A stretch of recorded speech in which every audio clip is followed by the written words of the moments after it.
आभासी है और आभासी दुनिया के इस युग में गीत की गरिमा को जीवित रखना एक दुष्कर कार्य है।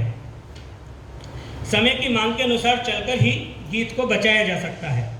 नव गीत की परंपरागत शैली से कुछ इधर प्रयोग कर मक्खन जी ने अभिनव गीत के माध्यम से सरलता व कोमलता के साथ यथार्थ को समाविष्ट कर एक अभिनव पहल की। गीतों के भी घर होते हैं में विषय की विविधता और संवेदनाओं का विस्तार है। बौद्धिक चेतना से ओतप्रोत इन गीतों में वैचारिक गांधीर्य है। जीवन की विषमताओं एवं कठोरता के चित्रण के साथ लालित्य भी है। संग्रह के गीतों में आंतरिक एवं बाह्य संवेदनाओं का एक संतुलित रूप मुझे दिखाई देता है। कुछ पंक्तियां अनासी आनंदित कर देती हैं। स्वर लिपियों से गति दे दो, ठहरे लगते पानी को, मधुर ताल लय में कर दो, पड़ी बेसुरी बानी। अस्वीकृत मूल्यों के प्रति विद्रोहात्मक रवैया भी आक्रोश बेहद शांत रूप से प्रदर्शित किया। मक्खन जी ने संविधान की आड़ लिए जो साजिश पहने ढोंग गढ़ी है, सिद्ध यही उसको है करना इस पुस्तक से बहुत बड़ी है, क्योंकि अकेले आजादी का उसका पुनः युद्ध लड़ा है। समसामयिक और संवेदनशील मुद्दों पर क्या बेबाकी से लिखा है। फंसी धर्म में थी जो थी गाड़ी अटकी है अब जाति पाति पर। फंसी धर्म में जो थी गाड़ी अटकी है अब जाति पाति पर। कुटिल सियासत प्रश्न पूछती अपने घर की बड़ी ख्याति पर। जग है लट्टू पर ना खुश है, चुकी हुई धुन का साले।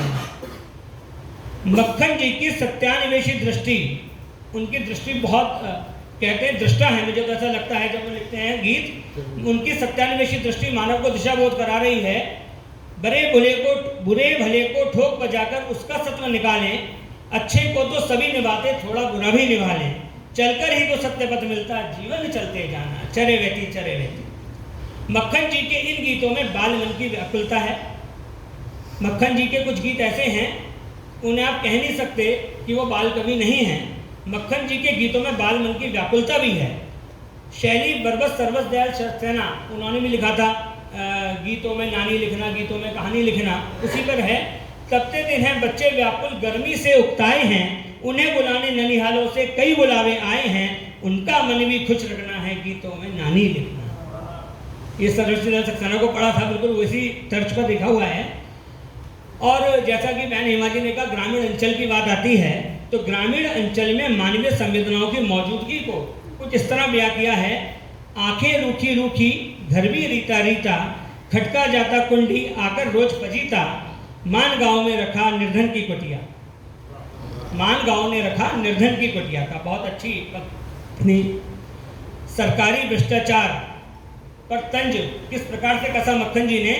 बने योजना तो कितने ही उसमें पड़ते कूद, बने योजना तो कितने ही उसमें पड़ते कूद, गाय दुखी है हर खूंटे पर, गाय दुखी है हर खूंटे पर, देना पड़ता दूध, शिष्टाचारित मन से होती भ्रष्टाचारित जी। बहुत शिष्टाचारित मन से होती भ्रष्टाचारित जी, बहुत बड़ा संदेश इसमें है।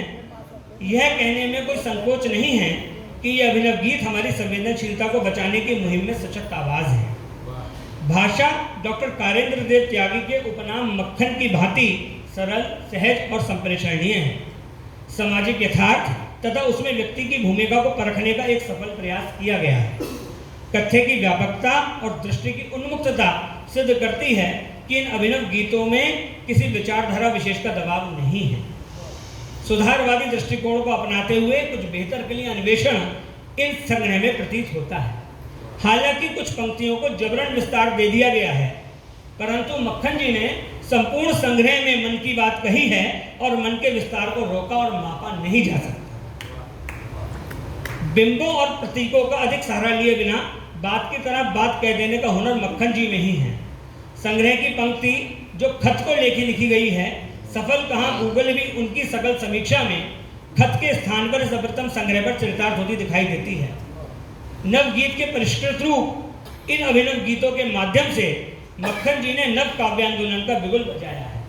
इस अतुल्य संग्रह से मक्खन जी ने धर्मवीर भारती, रघुवर साहे, शमशेर बहादुर और सर्वेश्वर दयाल सक्सेना सरीखे स्वनाम धन्य रचनाकारों की श्रेणी में स्थापित होने के लिए अपना कदम बढ़ा दिया है।